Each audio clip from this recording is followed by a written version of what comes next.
राधा कृष्ण के संबंध का वर्णन। यहाँ प्रैक्टिकल में भी दो माताएं हैं, वो सब परम ब्रह्म की है, जिसमें तपने की भी ताकत है, तपस्या की, आत्म की स्थिति में रहने की। और फिर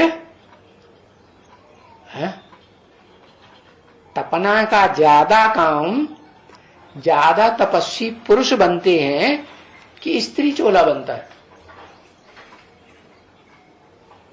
बड़ी तपस्या कौन करता है?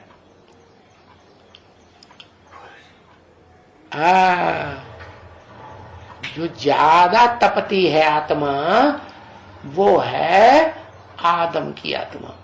आत्मिक स्टेज में सबसे जास्ती रहती है या ताप्ती नदी के मुकाबले कम रहती है?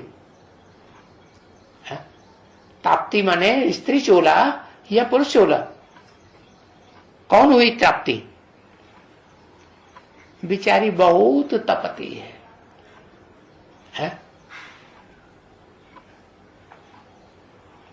कौन है? जब किसी की याद आती है और वो पास में नहीं होता है, वियोगी है, योगी नहीं है, जुड़ा हुआ नहीं है, तो वियोगी को याद आती है कि नहीं है?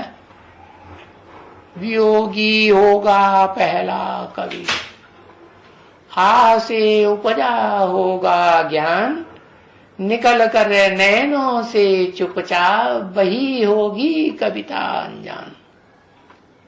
हुआ कि नहीं पहला कवि है?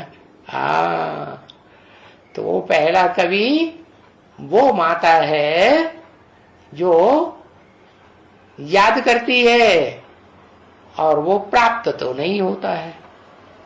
होता है? जो राधा है वो संगम युगी कृष्ण के वियोग में रहती है कि मिलते ही सदाकाल की योगिनी बन जाती, लक्ष्मी पांव पकड़ के बैठ जाती है। पांव पकड़ के बैठ जाती नहीं, जब पांव पकड़ के बुद्ध रूपी पांव को पकड़ के बैठ जाती है, तब तो वो शादीशुदा हो गई ना, व्याहता हो गई ना, तो कंबाइंड हो गई, तब ही विष्णु कहा जाता है।